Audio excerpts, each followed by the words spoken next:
Welcome to the speaker archive meeting. I'm Justin. I'm an alcoholic. Justin. Let's have a moment of silence for the suffering alcoholic inside and outside these walls, followed by the serenity prayer. God, grant me the serenity to accept the things I cannot change, the courage to change the things I can, and the wisdom to know the difference. All right, please take a moment to make sure your cell phones are silenced out of respect for our speaker and our fellows. We'll now pass the basket in honor of the 7th tradition, which states every AA group ought to be self-supporting, declining outside contributions. $15 will go towards rent of this meeting space. The rest will go to District 17 to support the archives. AA Preamble. Alcoholics Anonymous is a fellowship of people who share their experience, strength, and hope with each other that they may solve their common problems and help others to recover from alcoholism. The only requirement for membership is a desire to stop drinking. There are no dues or fees for AA membership. We are self-supporting through our own contributions. AA is not allied with any sect, denomination, politics, organization, or institution. Does not wish to engage in any controversy, neither endorses nor opposes any causes. Our primary purpose is to stay sober and help other alcoholics achieve sobriety. Welcome again to the Racine Area Archive Speaker Meeting. Consistent with Alcoholics Anonymous General Service Archives mission, our purpose is to document permanently the work of Alcoholics Anonymous, to make the history of the organization accessible to AA members and other researchers, and to provide a context for understanding AA's progression, principles, and traditions. We will meet here at the Grove Club on the last Sunday of every month. The first half of the meeting will be a question and answer period, followed by a break. After said break, our speaker will resume with sharing their experience, strength, and hope pertaining to a chosen page from the Big Book. This meeting will be recorded and stored at the Racine Area Central Office. A digital copy will be sent to the Area 75 archives. You may contact your District 17 archive chair, that being Sam in the front row right here, to arrange access to the recordings. Between Sam, Alex, and Nick, we're also posting these on YouTube, which is pretty cool. So not to call anybody out, just to give you a warm welcome, is there anybody here with less than 30 days sobriety? Nice. Welcome.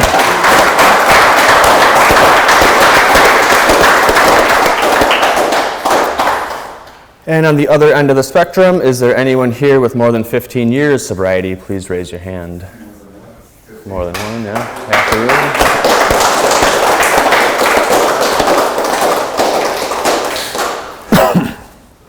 All right, the speaker selected for this meeting is an old-timer. An old-timer is any member, it's a compliment. An old-timer is any member who has been continuously sober for a significant period of time. The definition of significant is open to interpretation and varies widely. For the purpose of this meeting, an old-timer is considered anyone with 20 years or more of sobriety. The old-timers interviews serve as a representation of the significant impact that long-term sobriety can have on our AA community. With all that being said, I am super excited to introduce our speaker, Dave N.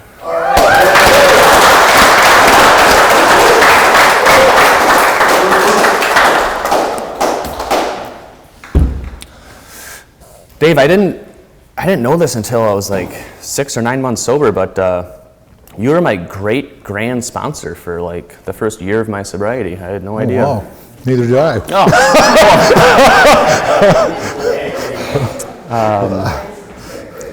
So question 1, Dave, what is your sobriety date? My sobriety date is March 20th of 1999. Cool. 25 years? 25 years. 25 years. Very cool. Question 2, who was the President of the United States when you joined Alcoholics Anonymous? Bill Clinton.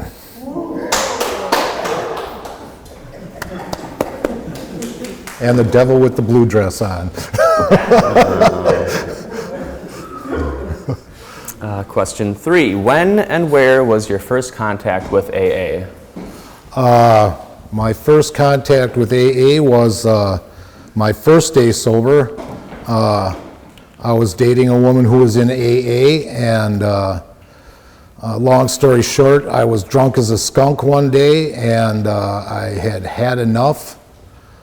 My life was pretty much destroyed, and I asked her for help, and she called her sponsor, who put me in touch with her boyfriend, who was a member of AA in Kenosha, and that day I went to my first AA meeting.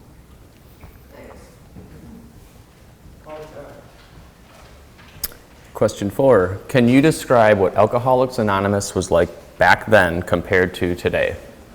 I'll try. It was really kind of surrealistic for me in early recovery, but it was like I said, it was surrealistic for me.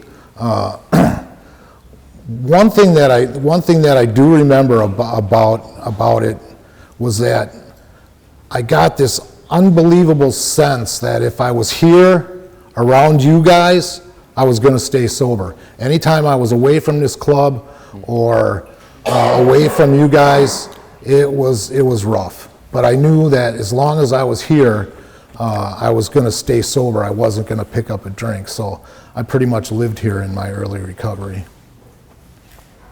I can relate. It looked a lot different. The building looked a lot different. The inside of it, we could smoke then in here. So, you know, on like Friday nights and Sunday nights downstairs, it was like pretty much like being in a bar without the booze. You know, it was just smoke and people laughing and slapping each other on the back and stuff. And did this facility look better or worse back then? it looked worse. Okay. Yeah, there was none of this stuff. The promises were on the promises and the steps were on the wall, but we didn't have the tree, we didn't have the words going around. It was painted kind of a, originally it was probably a whitish color, but but it was kind of permanently stained tan from the smoke. But yeah, it didn't look half as nice as it does now. Let's see here. Are we in question 5? Yeah, I guess so. What were you like as a newcomer? And how do you think others would describe you when you were a newcomer? I was a mess. I was really, I came in here, I was probably 160 pounds, had hair down to the middle of my back, and probably walked around here like a deer in the headlights, you know. And it was weird, it was strange to be around all you sober people, you know. And I thought everybody was looking at me and going, "Look at that guy, look at that," and they probably were, you know, because I looked a mess, you know. I spent the better part of 25 years drinking and doing drugs, and so I didn't look too good when I got here. It wouldn't surprise me if people were betting on that I wouldn't stay sober, you know. But yeah, it was weird. I don't remember a whole lot about maybe the first couple of weeks, maybe the first month, because I was detoxing, you know, still. But once again, like I said, people were friendly. They were nice, you know. Nobody was out to get me. There were some mean-looking people around here, like Jimmy, and you know, and that I was scared of. I had no reason to be, obviously, but you know, a lot of intimidating faces around here for me. It was scary. Yeah. Who was your first sponsor, and how did you end up working with that sponsor? My first sponsor was a guy named Carl. And I remember sitting in a meeting downstairs in the long room, and we were talking about sponsorship, and it got to me, and I said, well, you know, I said, I haven't gotten a sponsor yet. I said, I'm kind of afraid to, I said, because I'm a retired cop, and I probably arrested half of you guys, and I don't remember. And Carl was sitting at the end of the table, and he kind of lifted his voice up and pounded on the table, and he says, we don't care what you did before you got here. What we care about is what you're doing now. He says, I'm going to be your sponsor. Talk to me after the meeting. So I didn't even speak. I didn't even get to pick my first sponsor. Carl volunteered, and he scared me. He scared me. And I remember working with him for about 2 weeks, and I just couldn't connect with him, and that was no fault of his. That was all a fault of mine, mostly because I was terror-stricken. But I had been to a couple other meetings in town, and there was this guy by the name of Kenny J. that somehow what he shared and how he shared kind of resonated with me. And I thought, this is the guy that I want to be my sponsor. And so after one of those meetings, I caught him in the parking lot, and I asked him, I said, would you be willing to be my sponsor? And he said, yes, of course. He said, are you being sponsored by anyone now? And I said, yeah, by a guy named Carl. And he said, well, he says, before I start working with you, you're going to have to tell Carl that you're switching sponsors, and that, thank him for the time that he spent with you. And I'm thinking in my head, oh my God, he's going to kill me, Carl's going to yell at me, and he's going to scream at me, and so I kind of sheepishly went to Carl's house, and I told him, I said, Carl, I said, I really appreciate the time that you've spent working with me. I said, but I found this other guy, Kenny J, that I really want to work with. And he said, oh, okay. He said, just make sure you do what he says. And it was like I just kind of breathed a sigh of relief, and then I worked with Kenny for the next 5 years. I worked with Kenny, and I ended up living in the flat above him, and that was a really, really good relationship. I learned an awful lot from that man. I've been blessed with some great men in my life as far as sponsorship that I think were all instrumental in my recovery and being able to stay sober. But Kenny was a good sponsor. I enjoyed working with him. Very cool. So question 7. Other than Intimidation Jimmy over there, who were some prominent alcoholics in your early sobriety? Kenny, of course, and guys like Lamar, and I was kind of, they didn't know it, but I really looked up to these guys. I was afraid to approach them and stuff, but I really looked up to these guys. I really listened to them when they shared in meetings. Lamar, Red, both of whom are no longer with us, God rest their souls.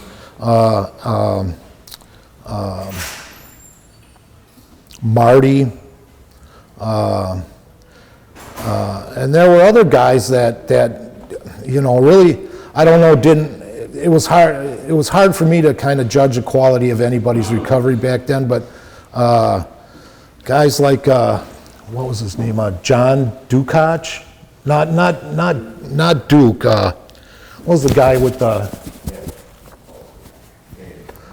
yeah, but he was kind of a gregarious kind of guy, and I kind of was attracted to that, but there were a lot of guys that really were influential. Dave N over there, we hooked up early on in recovery and became fast friends. Jerry M, These were all guys that I looked up to and had something that, to me, they appeared to have something that I desperately needed and wanted, And there's countless other guys, hundreds of guys that were all influential in my recovery. So yeah. Cool. It's funny that you say that you were intimidated by some of these guys, because I was pretty intimidated by you, and I still am to an extent. All right, question 8. Can you think of any AA catchphrases from back then that you don't hear anymore or don't hear as often? What did they mean to you? One that pops into my head is put the plug in the jug. We used to hear that a lot.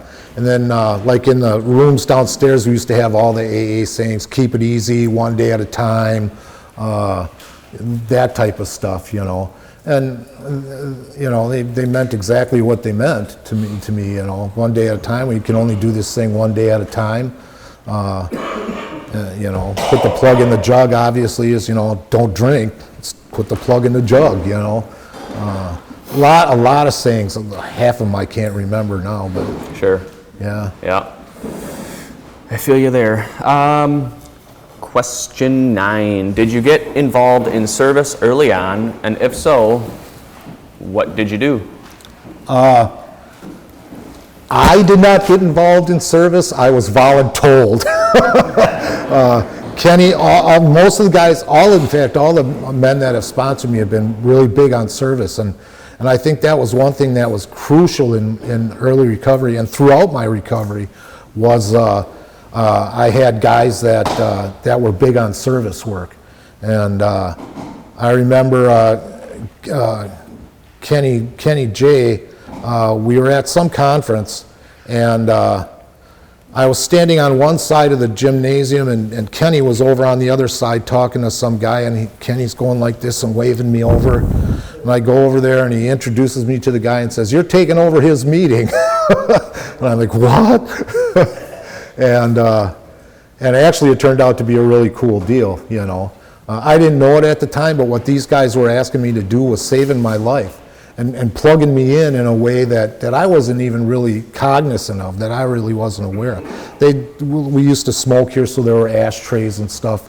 And after every meeting, one of the first things Kenny told me was, you stay after every meeting and you help clean up.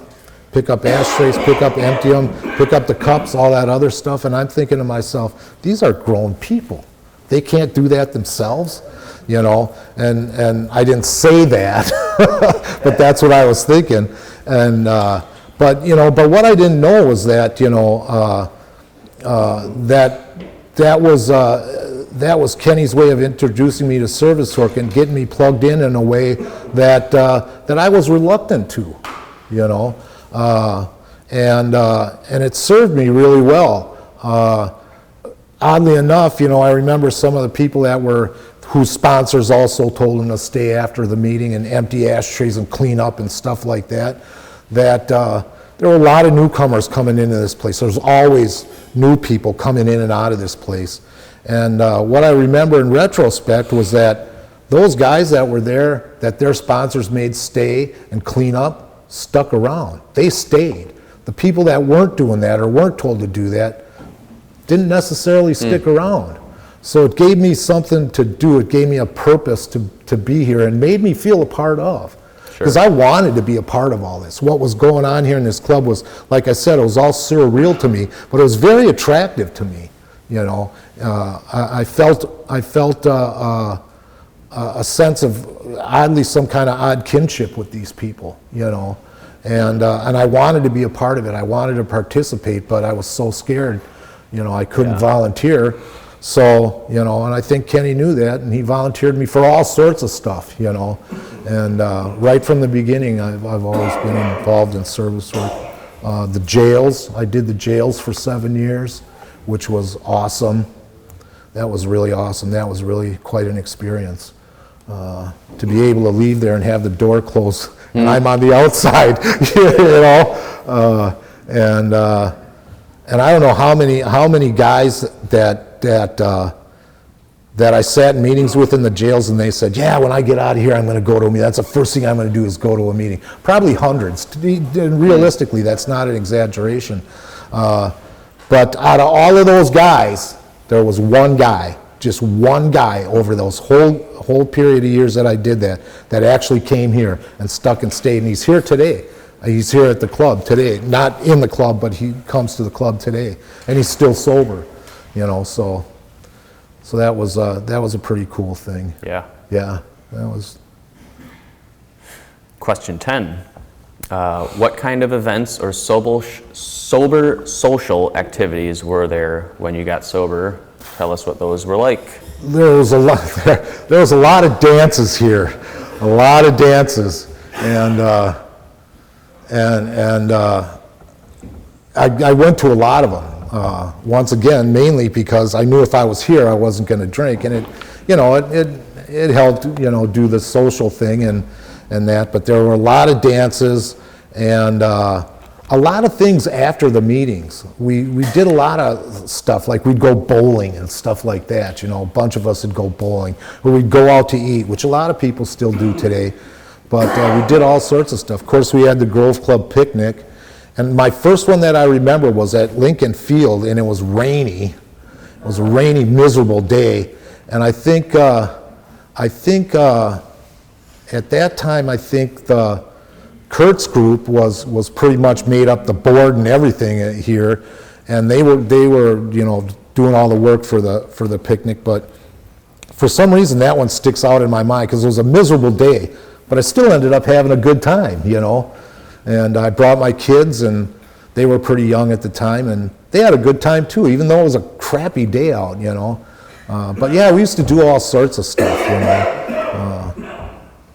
Cool. What was your first home group? Why did you decide to make that group your home? My first home group was the home group that I have to this day, and that's the Saturday 10 a.m. And there was just a cool group of people that always attended that meeting, and of course we'd split off, and a bunch of us would always go downstairs to the long room, and it was just a place where I felt I belonged. I didn't have to worry about anything other than just showing up and hanging out. Yeah. Short and sweet. All right, question 12. What do you remember most about the first time you sponsored somebody? The one thing I remember about the first guy I sponsored was that he didn't stay sober. And that was kind of a continual thing for a long time, I've sponsored a lot of guys over the years, and a majority of them have probably not stuck and stayed. I remember talking to Kenny when this guy asked me to sponsor him, and I said, this guy asked me to sponsor him. Do you think I'm ready to sponsor? And he said, well, you've worked through the first 5 steps. You can share that. You can share your experience with that, and you can continue to work the steps so that as you grow in the steps and go through the steps, you'll be able to take him through the steps too. So yeah, what I remember most, what stuck with me most, what affected me most was that the guy didn't stay sober. And I think that was an alcoholic ego type of thing, because for a while I thought it was like my responsibility to make sure these guys stayed sober, and so it was kind of a letdown. It was kind of a disappointment, I felt like I had failed because this guy didn't stay sober, and luckily, once again, I had some men in my life that, explained to me that it isn't about whether or not they're staying sober. You stayed sober as a result of you working with this alcoholic, and that didn't really take the sting off of it so much because I have such a big ego, but but it helped, and like I said, I've sponsored a lot of guys over the years, and whether they stuck or stayed, they were all a vital part of my recovery, you know. Sure. What about the first time you were sponsored? What do you remember the most there? Well, like I said, Carl was my first sponsor, so all I remember was abject terror. But when I started working with Kenny, you know, because I could relate to the guy. On some level I related to him. Maybe it was because of the long hair and, you know, he looked like he came from the same kind of environs that I spilled into here from, you know, and I remember how reticent at first I was to share some things about my life that I was embarrassed or ashamed about, you know, and he put me at ease. He shared some of his experiences, and they weren't unlike mine, and in a lot of ways, and so that made it easier for me to share some of my stuff with him, and I think it started the basis of not only a good sponsor-sponsee relationship, but also one of the lifelong friendships that I've made since I've been here. I don't see Kenny much anymore, but it's always good to see him, and it always does my heart good to see him, you know.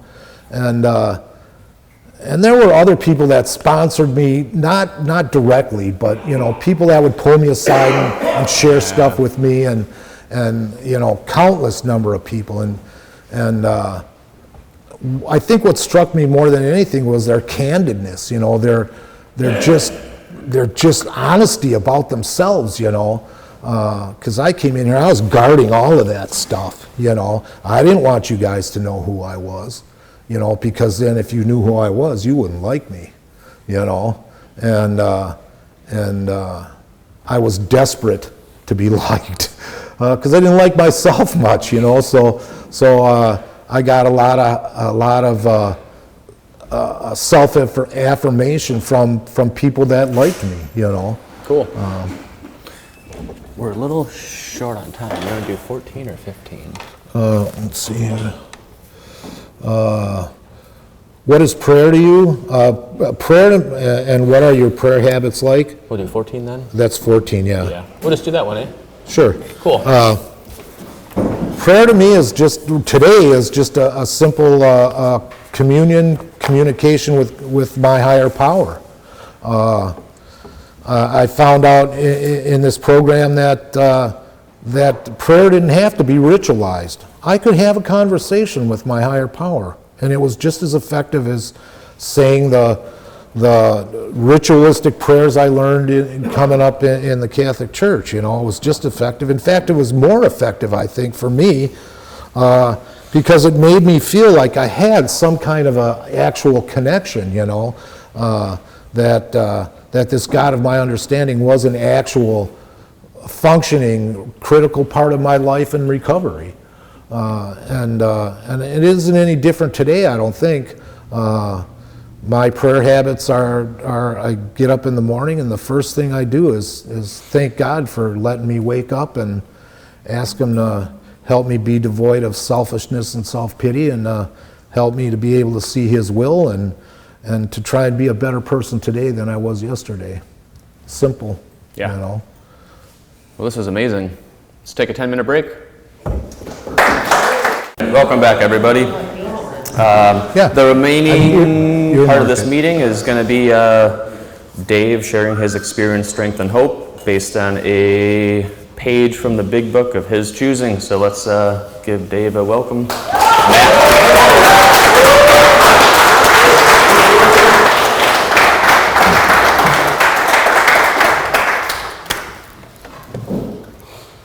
I'm Dave, I'm an alcoholic. Before I start, I want to mention one guy that I failed to mention, who was the most instrumental person in my recovery since I've been here, and that would be my current sponsor, Daryl, who I've had for the last 15, 20 years. And I can say with the utmost sincerity, I love you.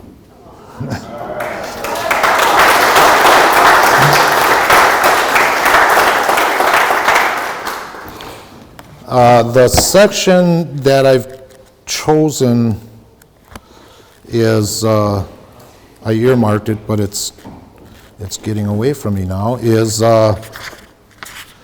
my favorite is We Agnostics. If I can find it in here. Someone switched my big book on me.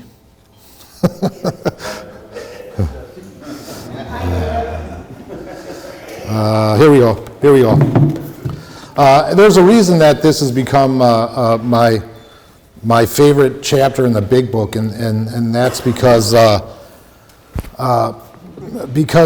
spiritual part of my program is the last thing that I really worked on. And I'll kind of explain that as I go along.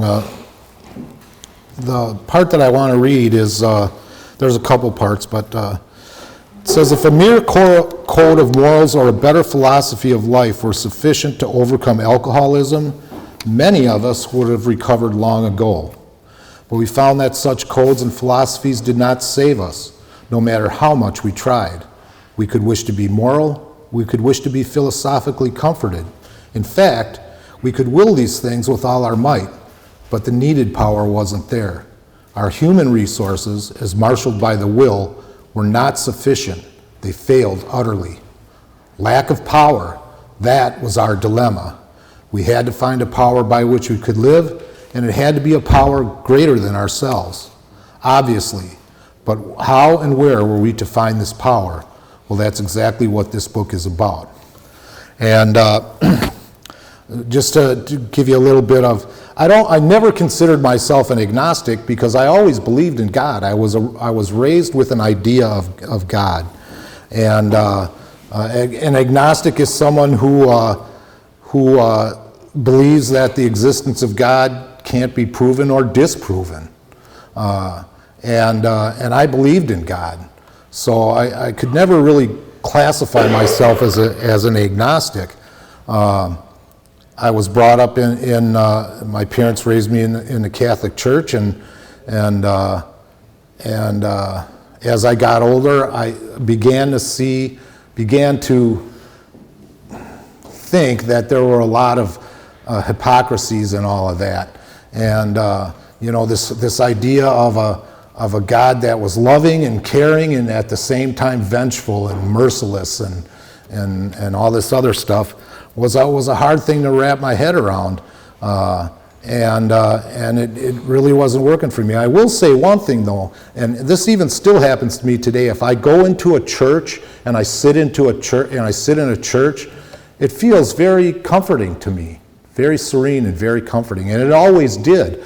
It was the words that they said that just didn't, that didn't work real well for me. And by the time I got to Alcoholics Anonymous, I still believed in God, but I absolutely believed He was not concerned with me one bit.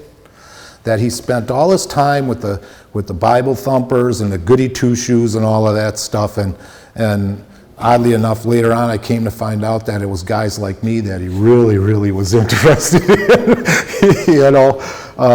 But I had this prejudice against the word God and the whole concept of God, because the only concept I had of God was the one that was pounded into my head as a kid.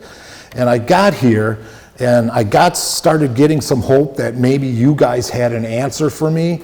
And the next thing I know, you're throwing a God thing out there. And I'm like, and it kind of, it was hard for me. And then I read in the big book, in this chapter, it says, let us make haste to reassure you. We found that as soon as we were able to lay aside prejudice and express even a willingness to believe in a power greater than ourselves, we commenced to get results, even though it was impossible for any of us to fully define or comprehend that power which is God. Much to our relief, we discovered we did not need to consider another's conception of God. Wow. Our own conception, however inadequate, was sufficient to make the approach and to effect contact with Him. As soon as we admitted the possible existence of a creative intelligence, a spirit of the universe, underlying the totality of all things, we began to be possessed of a new sense of power and direction, provided we took other simple steps. We found that God does not make too hard terms with those who seek him. To us, the realm of the Spirit is broad, roomy, all-inclusive, never exclusive or forbidding to those who earnestly seek. It is open, we believe, to all men. And that just kind of blew my mind, this idea that I didn't have to use your guys' conception or anybody else's conception of God for me to be able to make a beginning on this thing, you know. And where it says the possible existence of a creative intelligence, a spirit of the universe underlying the totality of all things, that I could grab onto. What they're talking about is God, but I just needed to hear it in a different context, you know, something that could register in my brain. And I thought, yeah, that's it, okay, you know. And then it says, provided we took other simple steps, which I delayed in doing. So, I mean, I started having this relation, which the other simple steps are the 12 steps, which I kind of, you know, I worked, but it was in absence of a power greater than myself, a true belief and dependence upon a power greater than myself. And it wasn't until much later in my recovery, life showed up at my doorstep in a really big way, and just flattened me out emotionally, mentally. I was a mess. I went through a really bad divorce, and I realized in the course of that, my sponsor, through a lot of inventory, and my sponsor helped me really see that relationship and that person was my higher power.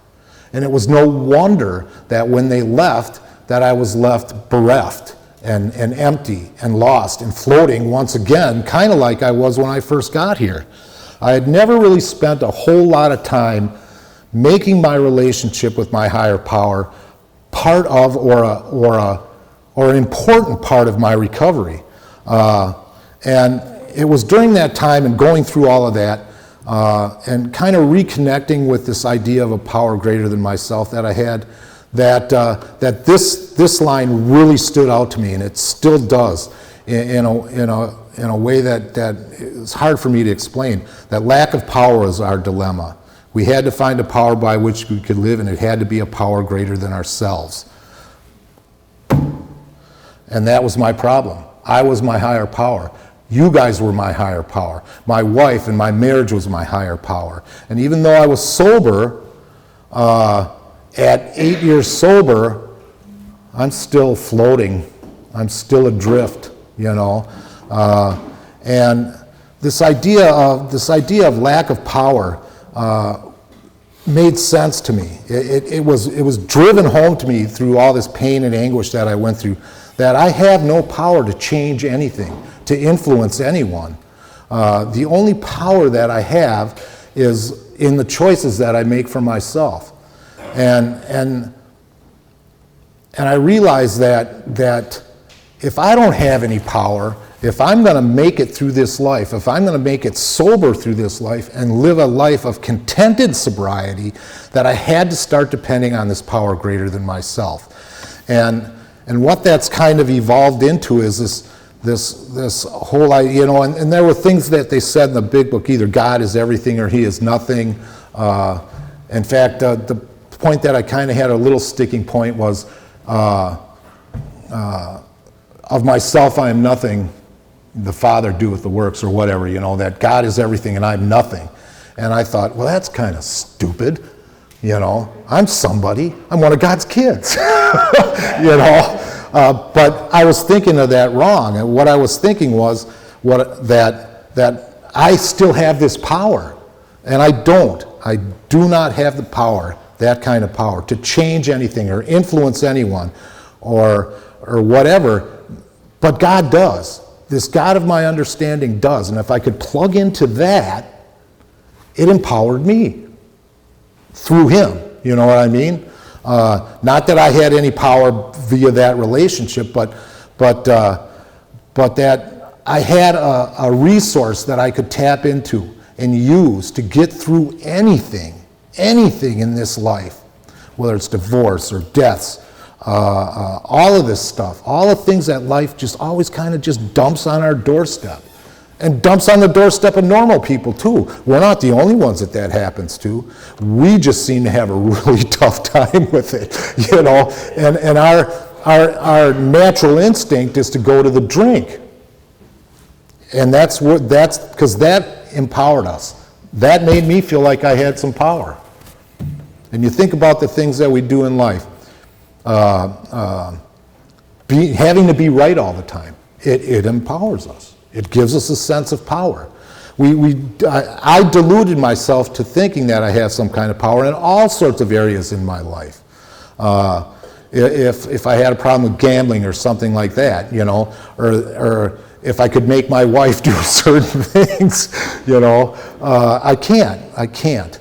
And it's when I can't find acceptance in the things that happen in my life, and I try to change them through my mental capabilities or whatever, you know, or through manipulation, through being a nice guy with a motive, all sorts of things. These are all things we do when we feel like we don't have any power, when we feel powerless. And instead of embracing that powerlessness, I try to change it. And what happens is I muck it up. I muck everything up because all of a sudden it's my will then. And this false sense of power that I have that's trying to influence all these people, places, and things, and it doesn't work. It doesn't work. One of the greatest things that I learned early on, and Kenny told me it, was surrender. But what I didn't grasp on at that time was that the surrender has to be abject. It has to be complete. If I'm still hanging on to even a little bit of it, I'm going to try and influence things. And I don't have the power to do that. But like I said, Alcoholics Anonymous and the steps of Alcoholics Anonymous did exactly what they're designed to do. They brought me to an understanding of a power greater than myself that could help me not only stay sober, but live life contented sobriety without hurting anybody. Because I spent a good portion of my life hurting a lot of people with what came out of this thing. You know, I got into plenty of bar fights, hurt a lot of people physically, but I did more damage with this than anything else. And what comes out of here originates up here first. There's always a thought first. Before any words, any action, there's always a thought. And I realized that if I was to get through life and be successful and happy and contented, that I had to realize that what goes on up here and what comes out of here can be dangerous because it's all based in self and fear. And that's no way to live. And I also found out that, like it talked about earlier in here, is we wish we lived to a different set of morals, and we tried to, but we could never do it. And that's because any ideal that I had was backed up with some kind of fear, or some kind of something that really didn't allow me to live up to these ideals that I had set for myself, or that I wanted to set for myself. I could never live up to them. I never had the power to. My selfishness and self-centered would always take over and would always dictate my actions, my thoughts and actions.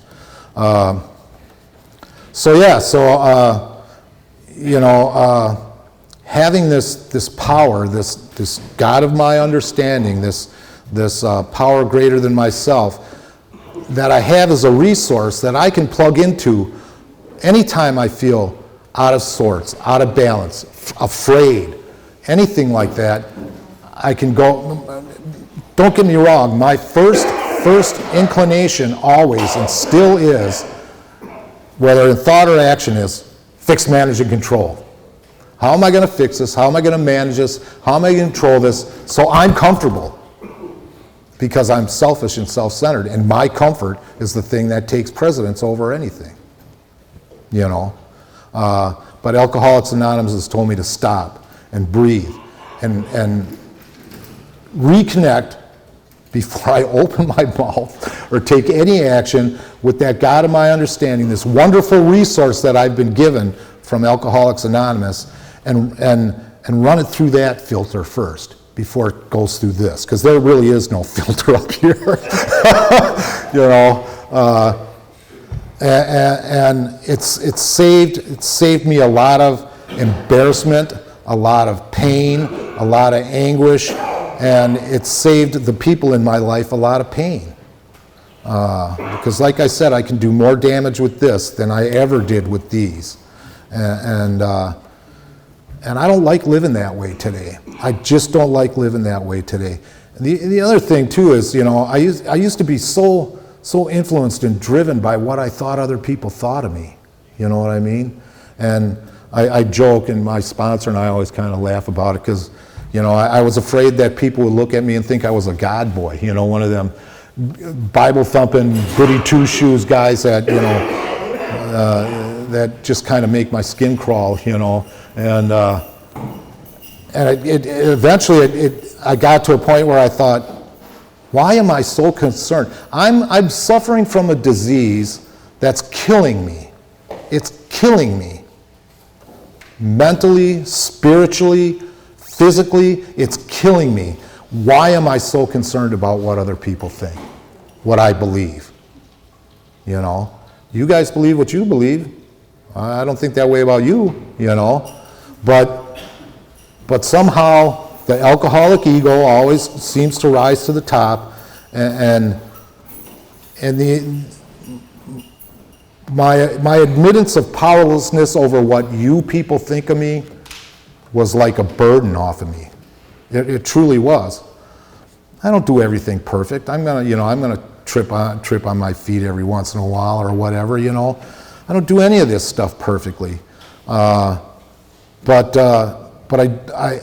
I try and act in a way today that's less about me being concerned about what everybody else thinks about me, and more importantly, what my God thinks about me, and my relationship with my God. And that's allowed me to have a life today that I can't imagine I would ever have. And anybody that's been around here for a while and works these steps knows exactly what I'm talking about.